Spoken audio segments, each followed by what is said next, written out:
I was all excited to talk to Tony Danza today. And he had to reschedule. I couldn't sleep last night, so I was sitting up making notes, all these things I was going to talk to him about, and it didn't happen. So down the road, hopefully, we'll get Tony Danza on the show. He's doing a variety show. He's taking it on the road, and one of the dates in July, I think the 23rd of July, is out there in Lakeside, Ohio, out on Marblehead at the Hoover Auditorium. So we'll see. Guardians beat the Astros last night in Houston. Big win. 6-1 was the final. And they'll play them again tonight. 8:10 is the start. Game 2 of 3. So 7:40 or thereabouts is when your pregame will begin with Hammy and Rosie and the gang. And then they'll move on to Detroit to play the Tigers at Comerica Park. 4 games there. They'll take them through Memorial Day weekend and then back here at home to play the Kansas City Royals. So tonight, be a big feather in their cap if they could somehow sweep the Houston Astros, because they're a very good team right now. But last night, the Guardians proved themselves to be better. They determined, by the way, what's his name? Dwayne Haskins. The autopsy report came out. Dwayne Haskins was he was an Ohio State alum, but he played for the Pittsburgh Steelers, and he got hit and killed along a highway by a truck down in Florida. He was working out with a couple other players. I think Mitch Trubisky was down there with him and some other people, and he had a blood alcohol level of 0.2, and he had ketamine in his system. So he was drunk and high, boy, when that truck hit him. And again, I don't know what people expected. Maybe not to that level, but I don't think you find yourself at 3 a.m. walking along a highway in Florida. That was like 6 a.m. Exercising, yeah. That's what everyone... Was it 6 a.m? It was like super early because people were like, oh, he was out for a run or whatever. But then when you found out along where the highway. it was Yeah, on for the real. highway. Right. Like, Interstate 595. He ran out of gas. I just like to get a good run near. Yeah, in the initial reporting of these things, nobody knows what happens until these reports come out. But When you don't want it to be something like that. So you say, That's right. he's out of gas or he's this or he's that. yeah. Legally drunk and had taken drugs before he was fatally struck by a dump truck. Your boyfriend ever hit anybody? Not that I know of. Should ask him. I think he would no longer have a job. Well, that's a not big necessarily one. true. No. Not killed. Not they're hit. asking for it. No, yeah. that's a big one. Like if you crash a truck or if you hit somebody or you get in an accident, like you lose your job. Your whole job is driving. You can't have... Yeah, but I mean, there are bus drivers who've gotten themselves into a little bit of a pickle, Well, I know his and personal... they haven't lost their job. His personal driving record has to be squeaky clean, too. Mm-hmm. That if he's driving like an idiot, getting speeding tickets and getting in accidents in his regular life, they were like, we can't trust you to drive our car. How do they find that out? I mean, obviously, a garbage truck is a much it's a much thicker, heavier, it can withstand a lot more than a person's car. Right. Which means you're more likely to kill someone in it.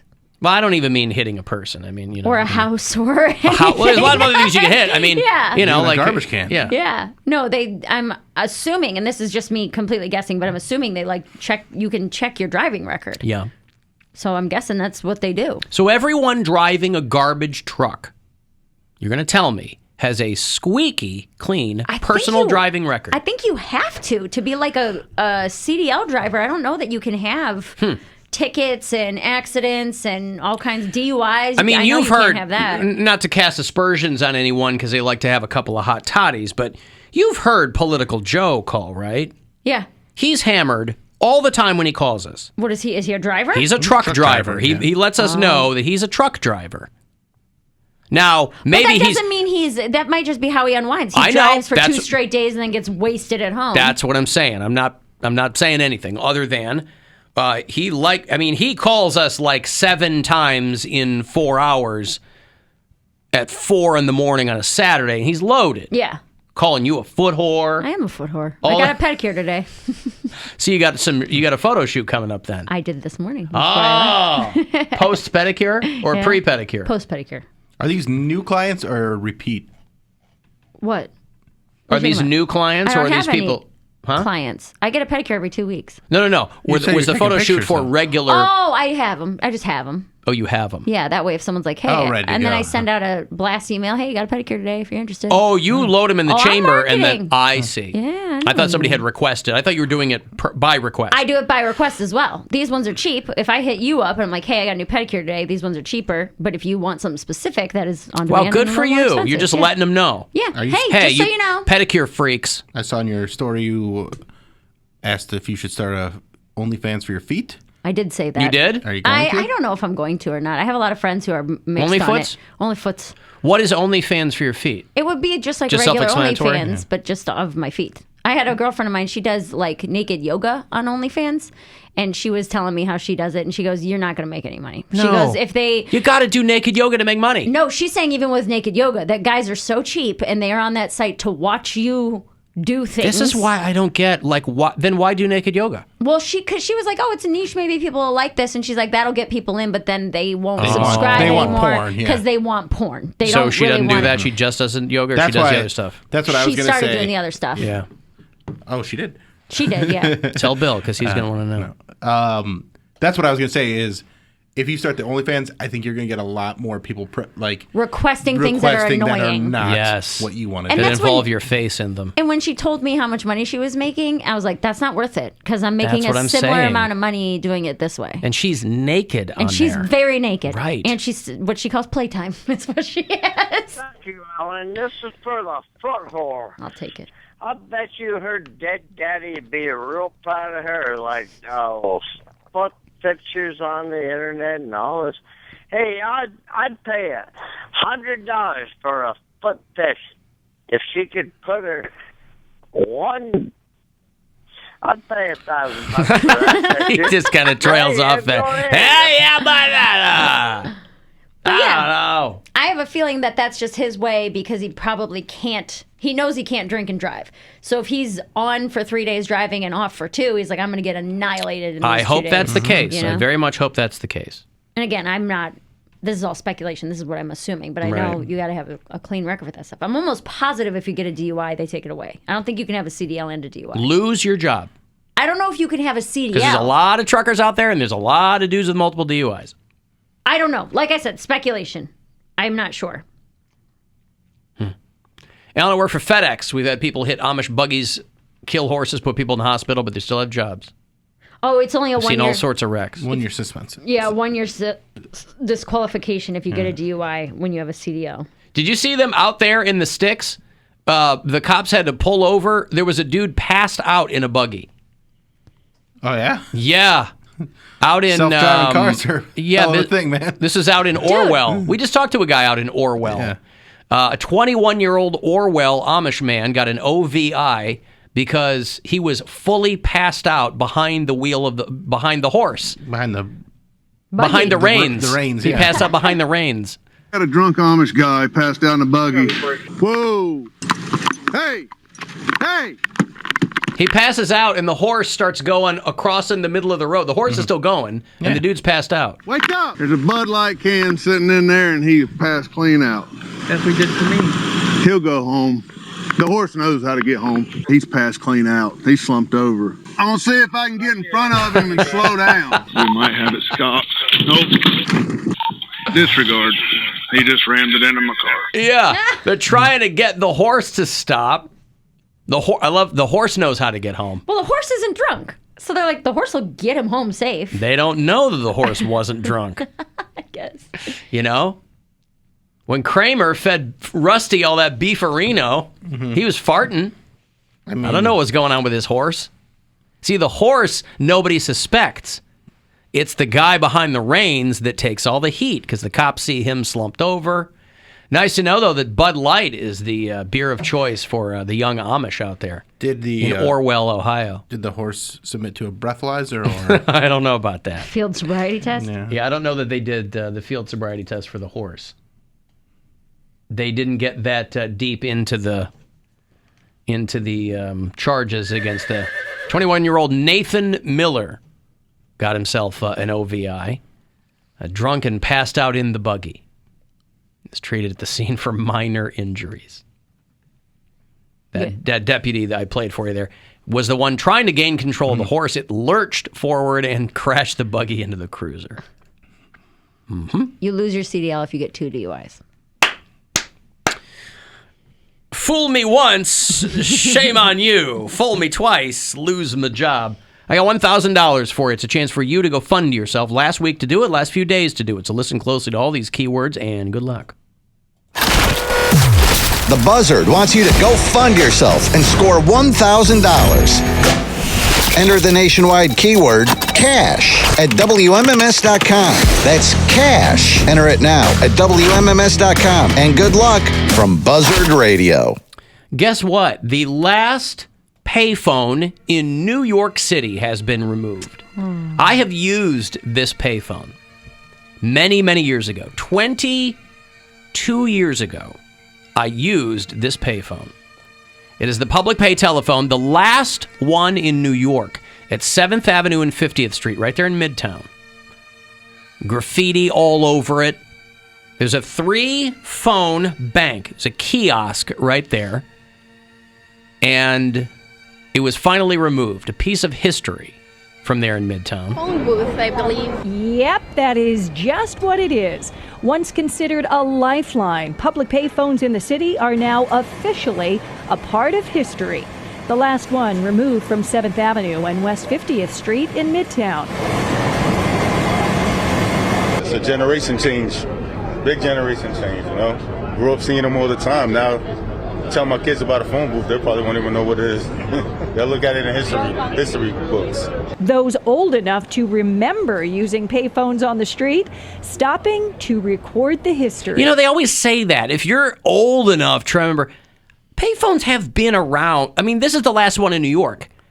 You know, they like to talk about how, like, kids don't know how to use rotary phones, but you could figure out a payphone. No, it's a rotary phone. Oh, I guess it has buttons. It's buttons. It's just buttons. It's literally buttons are like the ones on your cell phone. But it's still, so no dirty. one's... They always nobody make knows anybody's number. Well, that's true, but they always make it sound like you have to be 100 to remember payphones, you know. You've got to be, I mean, I'm in my 30s, and my dad got a cell phone when I was like 8. There was one when we lived in Ohio City. There was a payphone right there at like Lorraine, but you don't need them with the availability of cell phones. No, and no kids were using. Understood. I'm just saying that like they act like kids wouldn't know what a payphone was. I don't think anyone under 25 would.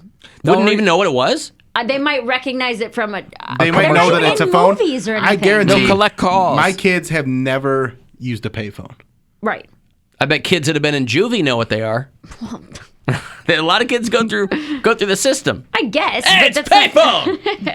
How many kids walk by and they don't know what it is? Kids now, they can take a look and say, how does that work? The city started removing more than 6,000 public payphones back in 2015 and replacing them with free public Wi-Fi kiosks. It is really, really important that we have these Wi-Fi kiosks that are giving free, high-speed, reliable Wi-Fi to... Yeah, but what are the high-speed kiosks? They're a screen with a keypad of numbers underneath. So wait. So if you don't know somebody's number, how do you use a Wi-Fi kiosk? It's probably just to connect your phone if you like don't have a signal or you can't find something or. I'm looking whatever. right at it. It's a screen. It's like it's a machine. It's a screen there. Maybe there's a thing you can plug in, but the thing they're showing is a screen with a metal payphone keypad on it. Oh, I don't know. If it has Wi-Fi, that can be like detected by anyone, right? Like nearby people. Wi-Fi calling. Yeah. Well, I'm just saying, like, what if you have an apartment near one of those Wi-Fi kiosks? Can you just get free internet for life? Listen, no. Well, there's cities where they're doing that. Yeah. Where they're just saying, "Hey, just connect to our Wi-Fi." And you don't have to pay for it. They're making it like a public utility. This is where it comes from, like, my suspicion, because I'm like, you just trying to see what type of porn I watch. Like, nobody cares. No one cares. You just want to spy on me. Poundcake is the center of everyone's universe. That's where my suspicion comes exhausting. in. Everybody thinks, oh, that's so great. I'm like, no, it's just another way for the government to look at you. Imagine being him. You're exhausted. Imagine being him. But I've used this payphone.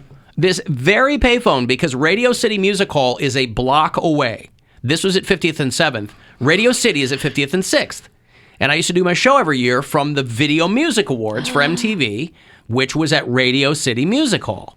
And I remember leaving one night after the show. And what are those?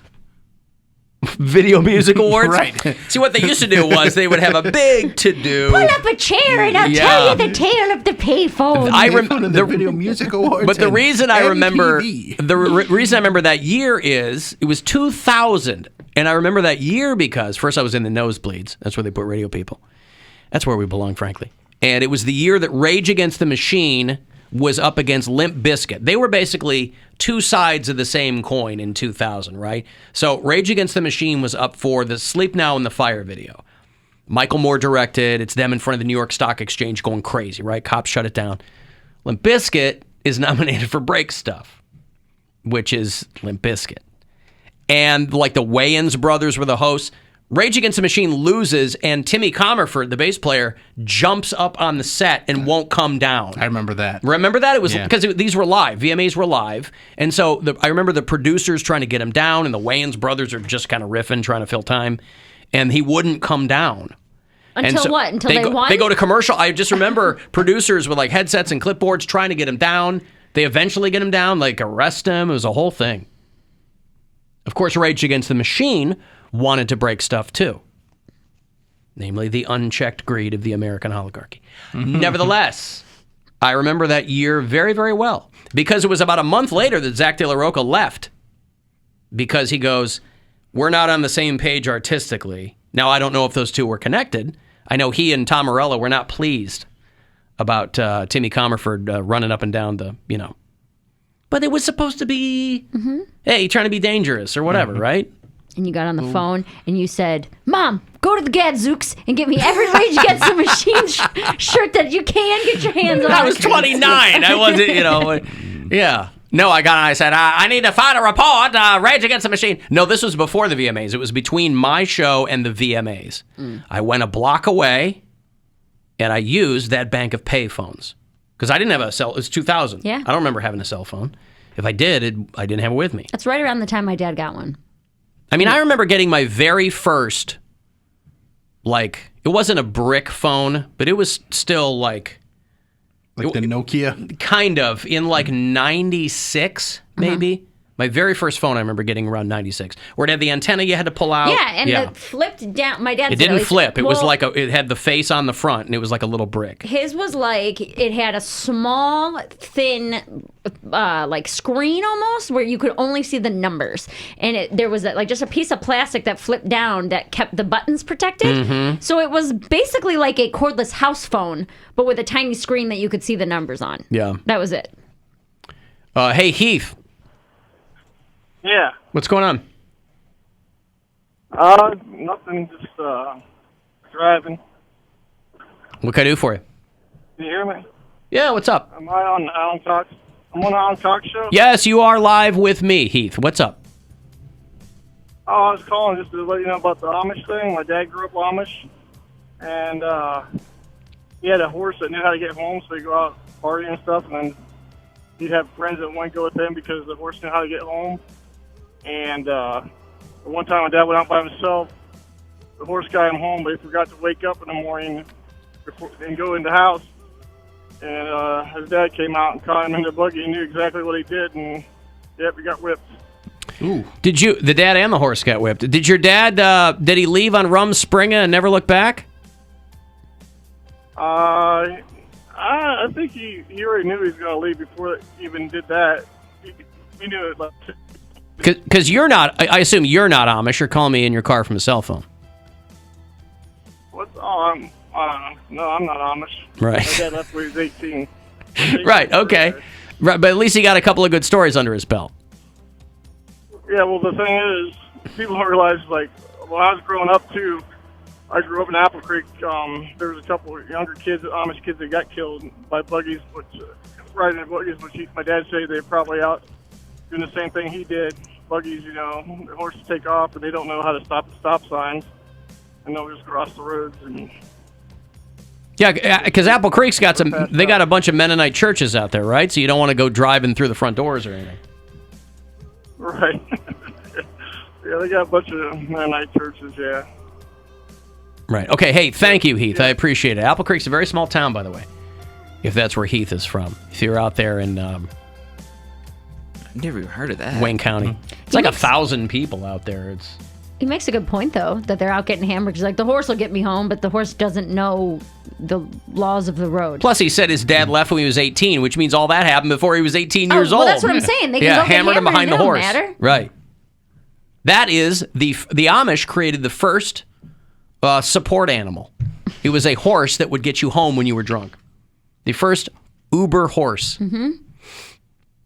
Let me take a break. If you want to text for something, 35192. You want to watch AlanCoxShow.com, do that, and you can listen wherever you are on the